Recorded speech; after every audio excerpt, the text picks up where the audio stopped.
guys, I'm Joe, and welcome back to my series of Spider-Man reviews. We've covered the Raimi trilogy, and now we're down to the best one, The Amazing Spider-Man 1.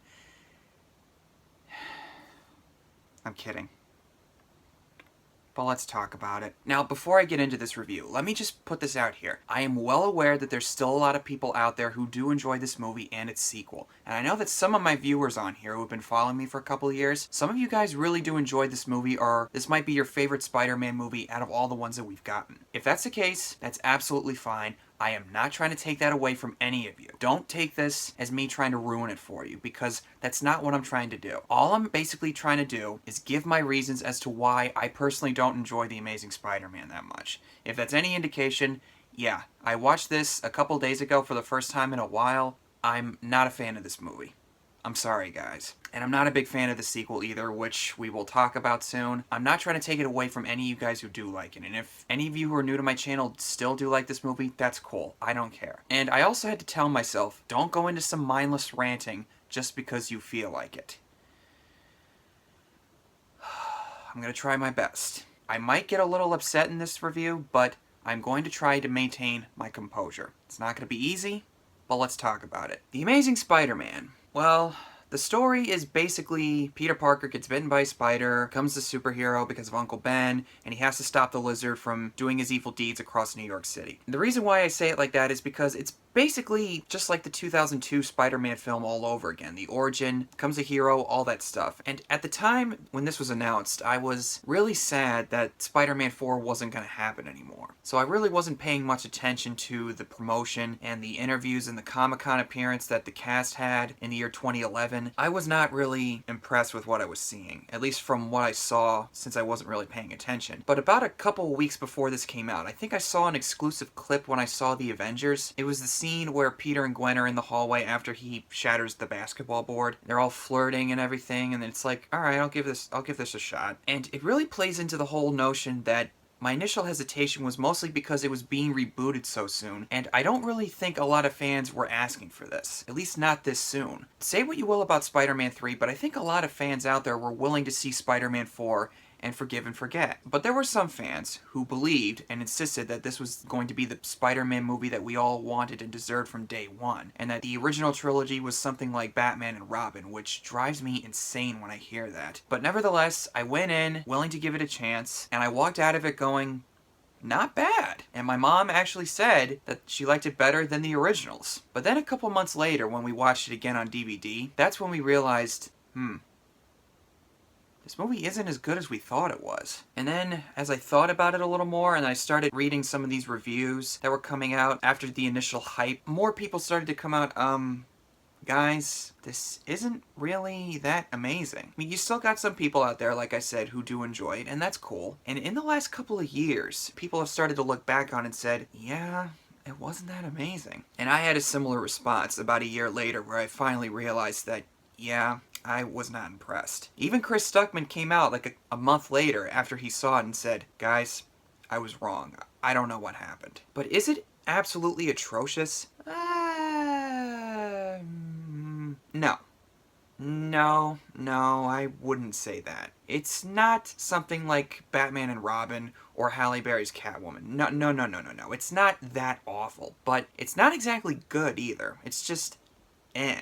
Let's talk about this. Starting off with the characters. Peter Parker, Spider-Man, played by Andrew Garfield. When he was chosen to be Spider-Man, a lot of people at the time of its release were screaming about how he was the perfect casting choice, he was the definitive version of this character, especially since he was a Spider-Man fan. He's the best Spider-Man that we've ever received, and he's so much better than Tobey Maguire. Watch the Schmoes Know initial review of it, and Jeremy Johns, and Geekvolution, and all those other guys, and various other people. Now, I have had the great pleasure of seeing Andrew Garfield in other films like Social Network, 99 Homes, Silence, and Hacksaw Ridge, which is my favorite movie of his by far. And he got the Oscar nomination for a reason. He's that good of an actor. And while to this day, some people out there still insist that he's the best live-action Spider-Man, I completely disagree with that notion. Now on paper, Peter Parker is written to be the reclusive, nerdy kid who isn't really that popular with the others, lives with his uncle and his aunt, and he's not really popular with the ladies. Sounds like Tobey Maguire's portrayal, doesn't it?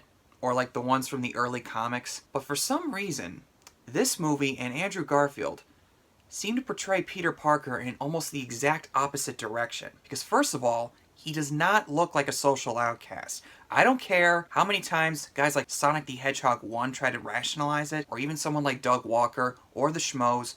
I don't care how many times they try to rationalize it. He does not look like a nerd. And a lot of it has to do with the hair, the clothes, the skateboard, and the way he acts. Not to mention that this random girl walks up to him asking him if he could take a picture of her boyfriend's car. And he also has enough courage to stand up to Flash Thompson before he gets bitten by the spider. Sure. Put him down, Eugene! And he also goes out of his way to disobey his principal's wishes by skateboarding in the hallway where he's like, oh, I'm not riding it anymore, and then once he gets far enough away, he does it anyway. If he's already that confident before he gets bitten by the spider and has his powers, that to me tells me the writers aren't getting the material. I'm not just talking about Tobey Maguire. In the early comics, Peter would never have had the stomach to stand up to Flash Thompson before he was bitten by the spider, okay? Never would have had the stomach for that. And he's also kind of a creeper by taking a picture of Gwen Stacy from a distance, and he has a picture of her on his computer. And when she finds out from Uncle Ben that he has a picture of her on his desktop, she doesn't really look that bothered by it. It's like, oh, that's cute. What? No! People will try to argue, but Joe, he's a modern day nerd. He looks just like a nerd. You see these two guys right here? This is during the montage where Peter's trying to come up with the suit. These two are trying to figure out the velocity of web swinging or whatever, because I guess at this point, Spider-Man's presence is getting around. You can look at these two guys, you cannot tell me that Andrew Garfield's more believable as a nerd than these two guys are. No. No, no, no, no, no, no, no. Now, this is not horribly done or anything because there are a couple scenes where Andrew Garfield does look like he's trying, particularly when he's trying to figure out what's going on with his parents, Richard and Mary Parker. And to go into that real quick, I was not really a big fan of that because that was all mostly like we're setting up for a sequel and just to do something different from what was done before. Now, in principle, that's not a bad thing to do, because if you want to stand out from previous incarnations, you obviously want to go in a different direction. And they wanted to explore more on the fact that he was an orphan. I get that, but I never really found it that interesting to begin with. And it's never really touched upon by the end of the movie. And a lot of people argued at the time, well, it'll be explained in the next movie. No, that doesn't exactly mean that it's a good thing, because couldn't you at least give us something to go on? Obviously, you don't want to give away everything in one outing, but give us something to go on and then have it finally pay off in the next movie. And from what I understand, Peter's parents were never really that interesting to begin with. They played on the idea of them being SHIELD agents at one time. Yeah, I don't really think that the parents thing was necessary. And they just so happen to be tied into Dr. Connors at Oscorp, and they just so happen to be somehow connected to Peter becoming Spider-Man, which we will talk about in the review of the sequel. Now let's talk about Gwen Stacy. This is another thing that a lot of people seem to be praising about, especially the romance between Peter and Gwen. Their chemistry is so wonderful, they have such spectacular chemistry. I'm sorry, I'm not feeling this at all. Now, don't get me wrong, guys. I really do like Emma Stone. She's a very good actress. La La Land, Crazy Stupid Love, The Help. She's a really good actress. And she does have a couple of good moments here and there, but there's really not much development to her as a character. Now, do they have good chemistry? I suppose? Yeah, I guess. But watching the scenes, there's really not much to it. All I really see is just them flirting, forming half sentences and making googly eyes at each other, not really talking to each other, and by the time they kiss and Peter reveals his secret, it doesn't really feel earned because they don't actually have a conversation with each other. We don't really know why exactly they like each other so much. In the original movie, Mary Jane and Peter had conversations with one another, allowing them to get to know each other and allowing us, the audience, to understand why Mary Jane falls in love with Peter, because he's the complete opposite to her father, to Harry, and to Flash Thompson. And it took its time for Mary Jane to finally realize that she was in love with Peter. That's not the case in here, because another thing that's wrong with it, it seemed really easy for Peter to get together with Gwen, because one of the biggest things in the Spider-Man lore is Peter's trying to get the girl's attention, and Gwen Stacy seems like she's putting the moves on him pretty much from the first scene. It's not supposed to be that way. Peter's the one that should be trying to get the girl's attention. Now, you could argue that she was in love with him because Peter stood up to Flash Thompson, but the thing is, she never really comes out and says why she likes him outside of that. And like I said, they don't really have conversations with each other, allowing us, the audience, to understand why she's into him. And also, if I were in Gwen's position, Peter would creep me out. Because, like I said, he's kind of a creeper. Some people have said that he looks like a pervert. Yeah, I think that's a little strong, but still, why exactly does she fall in love with this weird-looking guy? And why is she not creeped out by the fact that he has a picture of her on his computer? And her alone as a character, we don't really get to know her that much either, except she works for Dr. Connors, she has a crush on Peter Parker, and her father's a cop in New York City. And she can make a lizard serum in like 5 minutes. There's really not much else to her character. Now, none of this is Emma Stone's fault, but it's really down to the writing and the editing of this movie. And Aunt May and Uncle Ben, played by Sally Field and Martin Sheen. Sally Field, I think, is a really good actress, and I've liked her in other things like Lincoln, Forrest Gump, and Mrs. Doubtfire. And they made Aunt May younger in this one, because it's the same thing with Marissa Tomei, with Tom Holland. It would be weird for Aunt May to be that old. Well, I guess it's a good point, but aunts and uncles can be any age. Brothers and sisters can be any age. So maybe the reason why Uncle Ben was as old as Cliff Robertson was in the original was because he might be Richard Parker's very older brother. So why is that so hard to believe? And besides, my one uncle is 18 years older than me.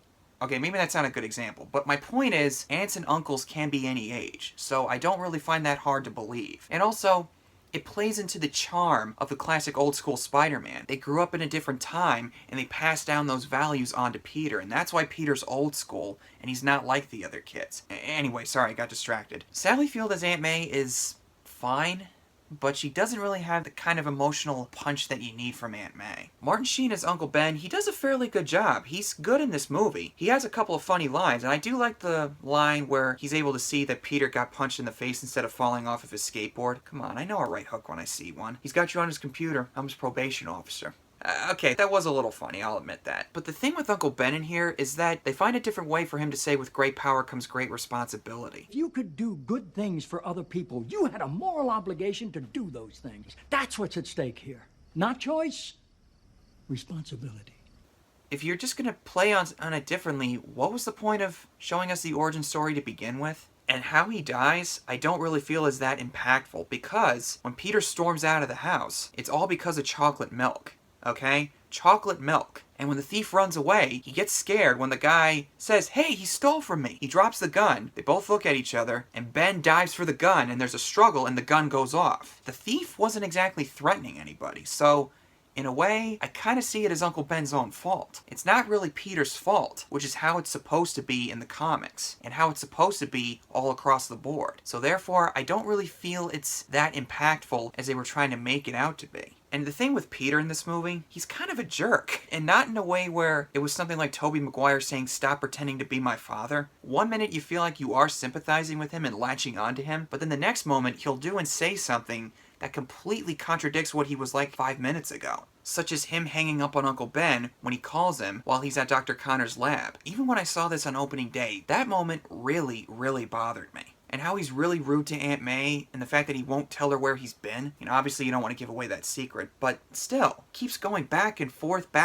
you like him, and then you don't, you do, and you don't. And some will try to argue, well, he's going through a lot in this movie. You have to understand human emotions. Fine, whatever, but if you're just gonna have him go back and forth to liking him and not, that shows you that you're not really getting the material. And the web shooters. This is something that they made such a big deal out of. The filmmakers, the studio, and the fans were like, "Yay! Web shooters! Yes! This is so much better than Raimi's version!" And now I said it in my review of the 2002 film. Personally, I really don't care if they're mechanical or not. But really, I watched that scene at least 4 times. They skip through it in like 10 seconds. He gets the webs, he somehow builds it, and then instantly he's got the web shooters. If you blink, you miss it. And my reaction to that was, If you're just gonna breeze past it, what was the point of putting them in there to begin with, other than making the fans want to squeal with joy? If you're gonna do something with the web shooters, take notes from movies like Batman Begins and Iron Man, where you actually see Bruce Wayne or Tony Stark building their technology and their arsenal over time, allowing us, the audience, to feel like we're going on a journey with those characters. And then by the time that they're done with it, you're not necessarily a genius, but you feel like you are a genius and you could do something like this. And it feels natural and believable. And it still doesn't change the fact that how Peter's able to afford all that tech stuff when he's supposed to be a dirt poor kid from Queens. And people will say, well, he's a smart kid because he made those web shooters.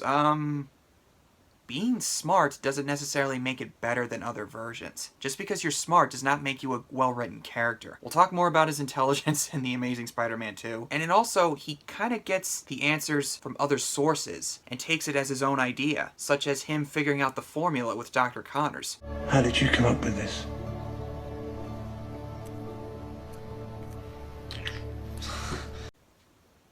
No, you got that from your father. That's not your idea. That's your father's formula. And back to Uncle Ben. Uncle Ben's killer is completely dropped by halfway through this movie. Peter starts out looking in the alleyways for his killer, and nothing ever happens of it. Now you could argue that, well, Captain Stacy said that Spider-Man was a vigilante and he had a grudge against other criminals. Well, okay, but that doesn't change the fact that it doesn't really have much of an impact on him to begin with. With the original movie, take Spider-Man 3 out of the equation for a second. That was clearly on Peter's part that Uncle Ben was killed. And it had that much impact on him to the point where he finally realized afterwards that he has to do something with his powers. There's not really a moment where Peter actually realizes that what Uncle Ben said was right, and he has to use his powers for good. Instead, he kind of uses what George Stacy told him at the dinner table, that he has to be a hero, not the words of Uncle Ben. Call that being original and different all you want, but it takes away the thematic meaning of Uncle Ben's death. And let's talk about the suit. I am not a fan of that. That, I think, is the worst suit out of all the ones we've gotten on screen. As Chris Stuckman said, it looks like a basketball. Does it look like it's made by a high schooler? Yeah, I guess so. But different does not necessarily mean that it's good. And also, if he can create mechanical web shooters, he should be able to create something that looks better than this. And how exactly he makes the suit is still not fully explained. Yeah, you have the same complaint in the first one, where how does a high schooler make something of that quality? Well, in that movie, they didn't have an interest in making a huge amount of screen time showing how a teenager was able to make something of that quality. In this one, all we really see is him sewing something up, looking at latex on the computer, and the next thing you know, you see him in the costume. Still, it's never fully explained as to how he can afford a suit. You could say that it does, but from where I stand, no, that's not answered in here. And it's bogged down in a bunch of montage sequences where he's just looking things up online, or what's trending at the moment, where instead of having one or two scenes allowing us to breathe in order to understand what's going on inside of his head. Now before I forget, let's talk about his Spider-Man side. This is a lot of people's positives with Andrew Garfield, that the fact that he's a funny Spider-Man, which makes him better than Tobey Maguire in that regard. My answer is, yeah, but there's times to do it and times to not do it, and I feel like it's okay in the high school fight with the lizard, where he's basically saying, you're not thinking straight, which is kind of funny when he says, you've been a very bad lizard. Like, okay, that's kind of funny, but he doesn't really joke that much except for like two scenes, which the other scene is the car thief scene, which a lot of people use that as an example. Oh yes, he's telling jokes! Spider-Man's being witty, he's telling jokes! He's perfect! The first time I saw this, I was laughing. Watching it more, it's not funny. Except for one line where he goes, if you're gonna steal cars, don't dress like a car thief. But then he keeps going and going and going, and then...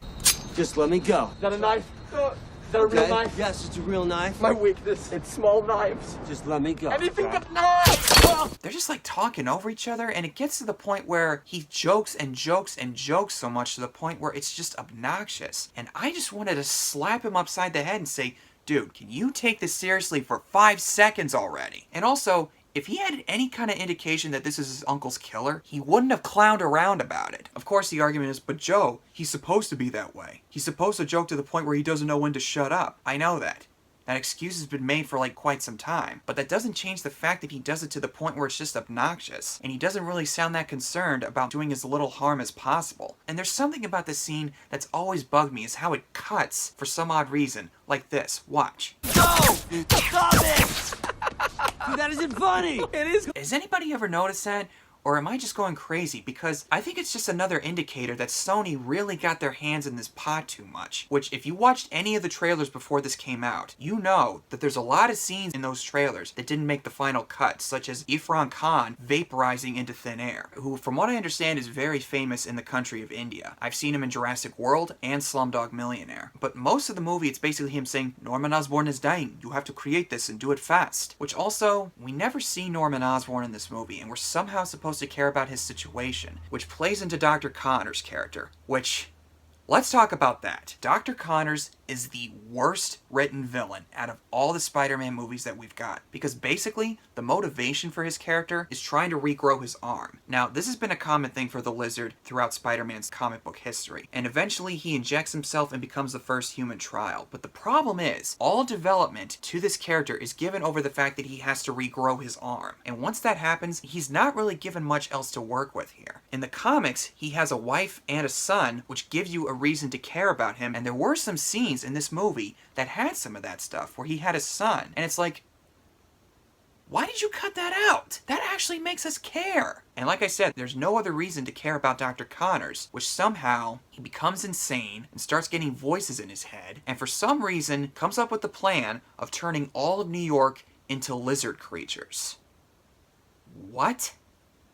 It's just another example of lazy writing for this film, like Peter forgetting about his uncle's killer, not showing enough time with the web shooters, or showing us how exactly he was able to create the suit. This is just another domino falling down that we don't know exactly where he came up with this idea of turning everybody in New York into a giant lizard. And somehow they try to create the whole father-son dynamic between him and Peter, like they did with Norman Osborn and Otto Octavius in the first two movies. And that's kind of a common thing, I guess, in the Spider-Man films, and it looks like they're doing it again with Tom Holland and Robert Downey Jr. in Homecoming. Hopefully that turns out well. But there's really not many scenes allowing us to get inside the heads of the characters. Like I said, it's just another example of how lazily written this movie was, and how Sony just took it upon themselves to get their hands in the pot so much, and cutting out certain things in order to keep things moving. And out of respect to James Horner, who passed away about a couple years ago or so, the musical score I've never really been a big fan of. Some of it's fine, such as the crane sequence where Spider-Man's swinging,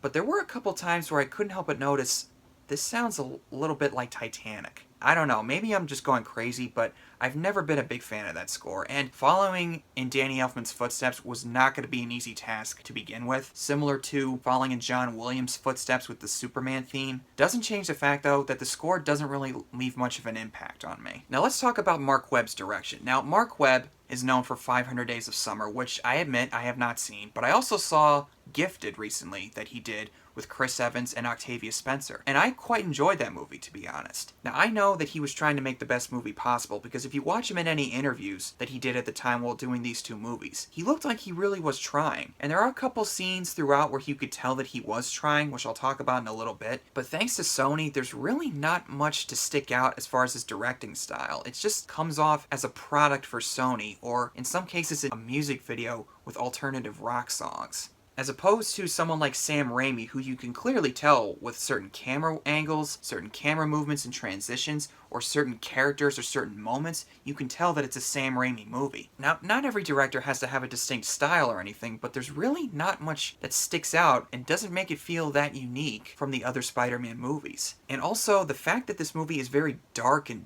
dull and dreary just shows you that this movie was trying to replicate The Dark Knight's success. Because, oh my god, the Raimi films were so cheesy. Oh my god, this is so much more grounded and serious, thank god. Well, being dark doesn't necessarily equate to better quality films. Now, could Spider-Man work in a dark tone? I think he could. I'm sure. I'm no comic book expert or anything, but I'm sure there's a couple of stories in the Spider-Man comics where it has a more darker and serious tone, so I think with the right care they could pull it off, but it just feels like they do it for the sake of being dark, and some of the lighthearted moments that they have in here don't feel as powerful or as earned as they think they were going for. It just comes off like they're just doing it to please those who didn't like the fact that Sam Raimi's films were too lighthearted. Something else I forgot to mention with Peter Parker, him coming off as a jerk in this movie sometimes. The scene where he humiliates Flash on the basketball court. Here, let me play ball with you. Come on, Flash, take it. He starts faking him out. And what does he do? Not only does he humiliate him, but he jumps way across the basketball court like he's Michael Jordan in Space Jam, and he slams it, and he shatters the backboard. Shatters it. And everybody sees this happen. And later on, he's sitting at the football field with Gwen Stacy. He kicks the ball back, and against the goalpost, right in front of all these people, and it's like, hello? You're practically flaunting around the fact that you're Spider-Man. Now, of course, you could argue that, well, he did the same thing in the original. Well, the thing is, he was discovering it as they went along. He didn't know exactly what was happening to him, and also with Flash, he did it by accident, and he tried to avoid the fight when he could, and he was forced to fight Flash Thompson. He didn't go looking for trouble just because of the fact that he had powers. And another moment where I'm just like, why? Just why?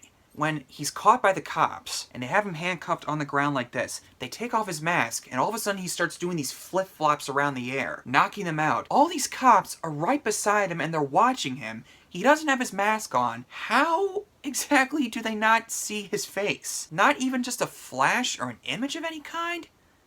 Now, I know I've gone on a lot about the things I don't like in here, but there are parts to Amazing Spider-Man that I like, so let's talk a little bit about those. Some of my favorite parts in here is the scene where Spider-Man saves the boy on the bridge. That, I think, is a really emotionally powerful scene, and one example that I could think of when I think that Andrew Garfield really was trying to honor the character, because I've heard him talk about how big a fan he was in real life. And I don't doubt that he was trying in this one. And I also like the swinging sequence on the cranes. I mean, the setup is a little ridiculous with C. Thomas Howell saying, "That's the guy who saved my kid on the bridge." So he has all the cranes set up, and it's a little ridiculous, but I liked how the swinging looked, and the score in that scene I think is really good, in that scene alone anyway. And also the Stan Lee cameo, which when I first saw this, I laughed so hard. Stan Lee is always funny, and it speaks for itself. Seriously, watch this.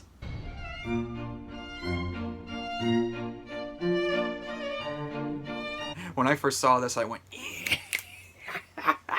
I love Stan Lee. And also, Dennis Leary as Captain Stacy. He's got some funny lines in here. All of New York's finest versus one guy in a unitard. But I also found a little bit of a negative with him is that when he comes in and first meets Peter, Peter's hanging out in Gwen Stacy's bedroom, climbing up the fire escape, and again, she doesn't really look that bothered by it. How is Captain Stacy not put off by the fact that there's some strange boy in his daughter's bedroom?